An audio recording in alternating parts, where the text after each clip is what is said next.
In a world overflowing with noise and constant striving, we all carry something that was never meant to stay. A wound, a memory, a burden we should have released it long ago. But what if peace doesn't arrive when everything is fixed? What if peace shows up the moment we finally let go? As the Buddha wisely said, you only lose what you cling to. This isn't just a quote. It's a way of being. Letting go isn't weakness, it's wisdom in motion. It's not giving up, it's giving space for healing, for clarity, for your true self to rise. So today, take a slow breath, pause, listen within. Because the moment you let go is the moment you come home to yourself. 1. Let go of control, because control is an illusion. Many of us move through life with an unspoken belief. If I can just control everything, my relationships, my future, how people see me, then I'll finally feel safe. So we overplan, we obsess, we fixate, we grip life tightly like it's a rope keeping us from falling. But no matter how hard we try, life doesn't follow our script. In Buddhism, there's a teaching called anicca impermanence. Everything changes. People evolve. Circumstances shift. Emotions pass. Seasons turn. Even our deepest beliefs transform. Trying to control what's meant to flow is like trying to hold back the ocean with your hands. It creates 2 layers of suffering. Letting go of control doesn't mean you stop caring. It means you stop clinging. You no longer demand that peace only comes when life bends to your will. Instead, you learn to move with life like water in a stream. Graceful, aware, unforced. You find strength, not in tension, but in calm resilience. The moment you stop trying to control everything, you unlock a deeper kind of peace, not from force, but from surrender. Letting go isn't a loss, it's wisdom. It's the soft strength of choosing peace over panic, clarity over chaos. It's where true freedom begins. 2. Let go of attachment. Because what you cling to ends up owning. Attachment is one of the quietest forms of suffering. And yet, it hides behind the things we love most. We attach to people, to outcomes, to identities and things. We think if we just hold on tightly enough, we'll stay safe. We'll be happy, fulfilled, complete. But attachment is not love. Attachment is fear dressed as comfort. Fear of loss. Fear of change. Fear of not being enough without it. In Buddhism, this craving is called tanha thirst, a hunger for what cannot last, no matter how beautiful the relationship, how secure the job, how strong the body or reputation. Risk everything, changes everything, and the tighter we grip, the more it hurts when it inevitably shifts. We suffer not because things change, but because we believed they wouldn't. Letting go of attachment doesn't mean becoming cold. It doesn't mean caring less. It means caring with openness, not possession. It's the difference between holding a bird gently in your hands and locking it in a cage. When you let go of the need to own anything else, you give yourself the space to breathe, and you give life the freedom to unfold. Because the truth is, you can never control what stays, but you can choose how lightly you hold it. Asterisk attachment says, I need this to be okay. Peace says, I am okay, no matter what. Let go of the need to cling, and you will find peace. You were just holding on too tightly to what you were meant to release. Being present with pain. Pain is a part of life. Everyone feels it, in the body, in the heart, or in the mind. Sometimes it comes from loss, sometimes from disappointment, or from things not going the way we hoped. It's natural to want to escape pain. We try to distract ourselves, push it away, or pretend it's not there. But the more we avoid pain, the more it grows. Buddhism teaches us something gentle but powerful. Suffering comes not just from pain, but from our resistance to it. When we say, "This shouldn't be happening," we add another layer of pain, a struggle against what already is. Instead, we can choose a different way. We can stay present with pain, just as it is. Like sitting beside a crying friend, we can sit with our own sadness, fear, or discomfort, not trying to fix it, just being there with kindness. Think of a storm passing through. If you close all the windows and pretend it's not there, the noise only grows louder. But if you sit quietly and listen, you start to hear more than just the thunder. You hear the rain, the wind, the rhythm of nature. Pain is like that storm. When we face it with stillness, we begin to understand it. The Buddha taught that pain is a messenger, not an enemy. It tells us where we need to heal, where we are holding tight, where we need to soften. When we stop fighting pain, we start learning from it. Being present with pain doesn't mean we enjoy it. It means we allow it, without judgment. We breathe through it. We remind ourselves, this is hard, but I can stay with it. Just one breath at a time. Over time, something shifts. The pain doesn't control us. It becomes a part of our journey, not the whole path. We grow stronger, softer, wiser. So, next time pain arises, try not to run. Sit with it. Breathe. Be gentle. Let the storm pass through you. It will not stay forever. 4. Letting go and finding peace. Letting go of expectations doesn't mean we stop caring. It means we stop fighting with reality. It means we open our hands and hearts to the present moment. We shift from "this must happen" to "let me see what happens." In Buddhism, we learn to flow with life like a river. A lotus flower does not force itself to bloom early. It opens when the time is right. In the same way, we should allow our lives to unfold naturally. When things don't go as planned, we can ask, what is life teaching me right now? Maybe it's teaching us patience, trust, or inner strength. We also hold unrealistic expectations of ourselves. We think we must always be strong, perfect, or ahead in life. But we are human. Letting go of these heavy rules means being kind to ourselves. It means giving ourselves time to grow. The Buddha taught that we suffer when we cling. When we let go, we lose only the pain, not the important things. What we gain is peace, freedom, and space to breathe. Letting go doesn't mean giving up. It means waking up, seeing life clearly, and choosing to trust it. Part 5. Healing takes time. Healing doesn't happen all at once. It comes in small steps. Sometimes you feel okay, then suddenly the sadness returns. That's normal. Healing is not a straight line. It's a journey with ups and downs. We often want to feel better quickly. We want to move on, forget, and be strong. But pain doesn't just disappear because we want it to. It needs to be felt, understood, and slowly released. In Buddhism, we learn that pain is a part of life. But suffering comes when we fight the pain or try to hide from it. When we accept our feelings, even the hard ones, we begin to heal.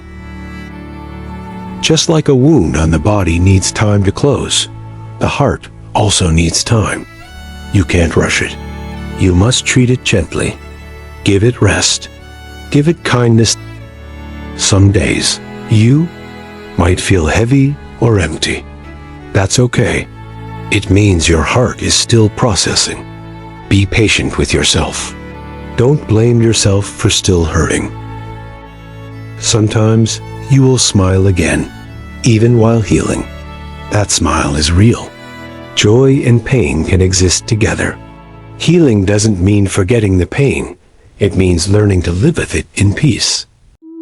One of the Buddha's teachings is to sit with your emotions, not push them away. Like sitting quietly beside a crying friend, we can sit with our own sadness gently. This helps us grow stronger and softer at the same time. And remember, no pain stays forever. Like clouds in the sky, your feelings will shift. Slowly, the sun will return. Maybe not today, maybe not tomorrow, but it will come. So take your time, breathe deeply. Be kind to yourself. Healing is not about being perfect. It's about being present. 6. Let go of the past. The past is like a shadow, always behind us. It cannot be changed, no matter how much we think about it. Holding on to the past can feel heavy. It's like walking through life with a full bag of stones on your back. Every regret, every hurt, every memory adds weight. And the longer we carry it, the more tired we become. Buddhism teaches that clinging brings suffering. When we hold tightly to what has already happened, we block ourselves from seeing the beauty of the present. It's like staring at a closed door while forgetting there's a wide, open path right in front of us. Letting go of the past doesn't mean forgetting it. It means learning from it, then moving forward with peace. Imagine a leaf floating down a stream. If you try to grab it, it sinks. But if you let it go, it flows gently away. Your past is that leaf. Let it drift. Let it be part of your story, not your burden. Each day is a chance to begin again, to write a new page. When you stop living in yesterday, you make space to enjoy today. You give yourself the gift of freedom. Take a breath. Thank the past for its lessons. Then gently let it go. What's waiting ahead is far more important than what's already gone. 7. Letting go of control. Life is like flying a kite. You hold the string, but you don't control the wind. You guide the kite gently, but if you pull too hard or try to force it to fly your way, the string snaps or the kite falls. We often try to control everything. How others behave, how fast success comes, or how every day should go. But just like the wind, life has its own direction. We can guide our actions, but we cannot control every result. Buddhism teaches that control is often a form of fear. Fear of change, fear of loss, or fear of not being enough. But real peace doesn't come from control. It comes from trust. Trusting that life will unfold in the way it needs to. Letting go of control is not weakness. It's wisdom. It means we stop fighting what we cannot change and focus on what we can. Our actions, our attitude, and our heart. When we try too hard to control life, we become tense and worried. But when we loosen the grip, like gently holding a kite string, we learn to flow with life, not against it. Some days the wind will be strong, and the kite will soar. Other days it may fall. That's okay. What matters is that we stay steady, calm, and open. Not trying to force, but learning to adjust. Let go of control. Let go of the fear that tells you everything must happen your way. Trust that when you act with kindness and awareness, things will unfold in their own time. 8. The beauty of silence in today's world. There is so much noise. Not just the sounds around us, but the constant noise in our minds. We think, worry, plan, remember, and react. From morning to night, our minds are always moving. But in the middle of all this noise, we forget something very special. Silence. Silence is not empty. It's full of space, full of peace, full of truth. In Buddhism, silence is a sacred place. It's where the mind becomes still and the heart becomes clear. It's not just about being quiet on the outside. It's about finding quiet inside. When we stop talking, even for a little while, we begin to hear more, not just the world around us, but also ourselves. We notice our thoughts more clearly. We feel our breath. We see things as they are, not as we expect them to be. Silence gives us the chance to return to the present moment. Think of a calm lake. When there are no waves, you can see your reflection. But when the water is disturbed, the image is lost.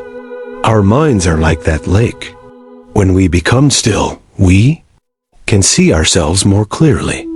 We can hear the quiet wisdom within. Silence is not weakness. It's strength. It takes courage to pause, to listen instead of react, to wait instead of rush. In silence, we find patience. We find understanding. We find healing. In many Buddhist monasteries, silence is practiced daily. Monks do not speak unless it is necessary. This helps them develop mindfulness, compassion, and deep awareness. Even in daily life, we can create moments of silence. By sitting quietly, taking mindful breaths, walking in nature, or simply turning off the noise around us. Silence can also be kindness. Sometimes, when someone is upset, they don't need advice. They need quiet presence. Sometimes, the most loving thing we can do is to sit beside someone and just be there. No words, no fixing, just presence. When we learn to love silence, we become calmer. We stop reacting so quickly. We choose our words more carefully. We begin to speak from peace, not pressure. We realize that we don't always have to explain, prove, or defend. Sometimes, just being is enough. The Buddha said. Silence is sometimes the best answer. In silence, there is wisdom. In silence, there is peace. And in silence, we return to our true nature, open, aware, and free. 9. Finding strength in stillness. We often think strength means action, pushing forward, speaking up, fighting through. But there is another kind of strength, quieter and deeper. It's the strength of stillness. Stillness doesn't mean doing nothing. It means doing things with calm, with presence, and without rushing. In Buddhism, stillness is the ground of wisdom. It's where clarity grows. When the mind is still, like a clear pond, we see what's true. In moments of stillness, we're not running away from pain or chasing pleasure. We're simply being with what is. This is powerful. It takes courage to be still when the world is spinning. It takes strength to pause, breathe, and not react in anger or fear. Stillness teaches us patience. It helps us respond instead of react. When we're still, we can hear our own heart. We can listen deeply to ourselves, to others, and to life. Imagine a mountain. No matter how strong the wind blows, the mountain remains grounded. In the same way, when we find stillness within, we become steady. Life may bring change, loss, or stress, but we remain rooted in our center. Stillness is not only found in meditation. It can be in a slow walk, a quiet moment before speaking, or sitting with your breath before sleep. These small pauses help us return to ourselves. The Buddha often sat in deep stillness, not to escape the world, but to understand it. Through stillness, he awakened. And we too can find small awakenings, moments of insight, peace, and gentle strength. by learning to slow down and be still. Asterisk, in stillness, there's nothing to prove. There's just peace. And from that peace, right action flows. Not rushed, not forced, just natural and wise. Asterisk, so take a moment. Be still. Breathe. Feel the ground beneath you. Let your thoughts settle like leaves falling to the earth. In that silence and that stillness, there is great strength, and it is always within you. 10. Compassion begins with understanding. Often, when someone acts in a hurtful way, we react with anger. But if we look deeper, we might see pain behind their actions. People who are unkind are often struggling. Inside, they may feel lonely, afraid, or unloved. When we see this, we understand that their actions come from suffering, not from evil. Asterisk, in Buddhism, compassion is like the sun. It shines on everyone, not only those we like, but also those who are difficult. This doesn't mean we accept bad behavior. It means we choose not to respond with more hate. We respond with wisdom and care. Asterisk, compassion also means being kind to ourselves. Many of us are hard on ourselves.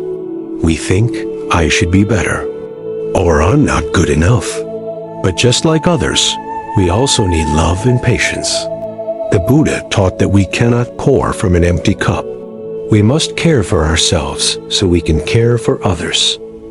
Asterisk, a simple way to practice compassion is to pause before reacting. Ask, what might this person be going through? Or, what would I want if I were in their place?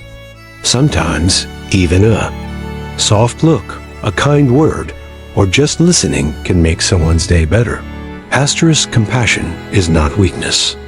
It takes strength to stay calm when others are angry. It takes courage to forgive. But when we choose compassion, we create peace, both inside and around us. Asterisk, it reminds us that no matter how hard life gets, we can still bloom with love. Asterisk, so today, choose to understand more and judge less. Speak kindly, listen gently, forgive freely, and remember, even small acts of compassion can change the world. Asterisk, this journey is not about escaping life. It's about meeting life fully, with open hands, a soft heart, and a steady mind. Asterisk, letting go does not mean giving up. It means learning to live lightly, to release what we cannot control, and to hold gently what we care about. It means being here, not lost in the past, not anxious about the future, but rooted in this one precious moment. Asterisk, we let go, not because we are weak, but because we are wise. We let go not to lose, but to make space, for peace, for clarity, for the truth of who we are beneath the noise. Asterisk, the path is not always easy. There will be moments of doubt, pain, and confusion. But within each of those moments, there is also a seed of growth, of compassion, of awakening. Asterisk, Buddhism teaches us that the mind can be like a storm, but also like the calm sky beyond the clouds. When we return to stillness, we return to ourselves. When we release what burdens us, we rise lighter. And when we live with presence, we walk in peace. Asterisk, so wherever you are on your path, may you walk gently. May you breathe deeply. May you let go a little more each day. And may you discover again and again that the peace you've been searching for is already within you. Asterisk, thank you for walking this part of the journey. And may your next steps be filled with clarity, kindness, and quiet strength.